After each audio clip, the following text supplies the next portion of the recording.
আর ওর ডাকটা অনেক অসাধারণ, আর কবুতরটা অনেক ভালো আমার জানা মতে।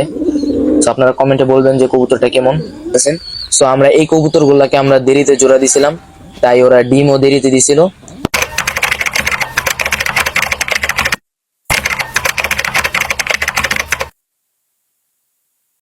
হ্যালো হোয়াটসঅ্যাপ গাইস, আশা করি সবাই ভালো আছেন। সো আজকে আর একটা নতুন একটা ভিডিওতে আমরা চলে আসলাম। সো আজকে আমাদের লফটের কিছু কবুতর আমরা জোড়া দিব। সো আমার হাতে যেই কবুতরটা দেখছেন এটা হইতাছিল মাদি, আর এই যে হইতাছে আমার খাঁচার ভিতরে নর। সো এই দুটাকে আমরা জোড়া দিব। সো এই কবুতরের জোড়াটা কেমন হয়েছে সবাই কমেন্টে জানাইতে ভুলবেন না। সো দেখতেই পারতেছেন নটা ডাকা শুরু করে দিয়েছি, আর অনেকদিন সিঙ্গেল থাকার কারণে আপনার জোড়া খাওয়ার জন্য পাগল হয়ে গেছে নর আর এবং মাদি। সো নটা অনেকদিন সিঙ্গেল থাকার কারণে জোড়া খাওয়ার জন্য পাগল হয়ে গেছে। তো দেখতেই পারতেছেন, আর ওর ডাকটা অনেক অসাধারণ, আর কবুতরটা অনেক ভালো আমার জানা মতে। তো আপনারা কমেন্টে বলবেন যে কবুতরটা কেমন। সো ওরা জোড়া নেক, আমরা অন্যান্য কবুতর গুলাকে দেখাই। সো এই যে হইতাছে আরেকটা মাদি কবুতর। তো কবুতরটা কেমন সবাই কমেন্টে বলবেন। আর এই যে হইতাছে আমার একটা বাঘা নর।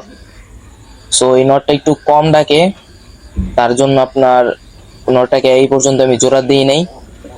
এমনি যে ধাপড়িতে থাকে সেই ধাপড়িতে অনেক ভালোভাবে ডাকে, কিন্তু যখন খাঁচার ভিতরে দিই তখন মাদি কবুতরকে দেখলে আপনার ডাকে না। তো দেখতে পাচ্ছেন ওই কবুতরটা যখন দিছি ওই কবুতরের মাদি দেওয়ার পরে নরটা যেমন ডাকছে এটা কিন্তু ডাকতেছে না। তো তাই আমি জোড়া দিইনি এতদিন।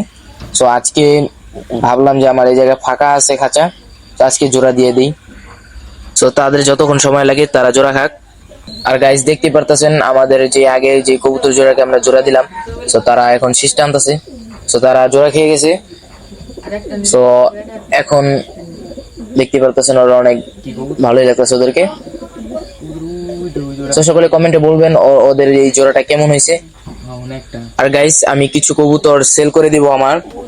তো আমার কাছে অনেক গিরিবাস ভালো নরমাদি আছে, তো আমি কিছু কবুতর সেল করে দিব। আমার বর্তমানে জায়গার অনেক শর্ট, তাই আমি জোড়া দিতেছি কিছু কবুতর। কিছু কবুতর আমি এখনো আমার পাশে আছে, তো আমি কিছু কবুতর সেল করে দিব। যদি কেউ কোনো ভালো কবুতর নিতে চান তো আমাকে কন্ট্যাক্ট করবেন। আর যদি এই সম্বন্ধে একটা ভিডিও চান কবুতর দেখানোর জন্য বা দেখার জন্য, তো আমাকে বলবেন কমেন্টে, তাই আমি নতুন একটা ভিডিও আপলোড করব কবুতর বিক্রি সম্বন্ধে। সো ওরা পরিপূর্ণ এখন জোড়া নিয়ে নিয়েছে। সো আশা করি ওদেরকে দিয়ে আমি কিছু করতে পারবো। সকলে আমার কবুতরের জন্য দোয়া করবেন। সো গাইস যারা যারা আমার আগের ভিডিওগুলো দেখছেন, এই যে আমার 4 কোপের এই খাঁচাটার কথা তারা বলতে পারবেন যে আমার এই 2 নম্বর খাঁচা, 2 নম্বরে যে খাঁচাটা আছে সেই খাঁচার কবুতরের কথা। তো বাদ বাকি যে কবুতরগুলো আছে সব কবুতর আমরা জোড়া দিছিলাম, ডিম দিছে, ডিম তো বাচ্চা হয়ে গেছে, আবার ডিম দিয়ে দিছে দেখতে পারতেছেন। সো আমরা এই কবুতরগুলোকে আমরা দেরিতে জোড়া দিছিলাম, তাই ওরা ডিমও দেরিতে দিছিল।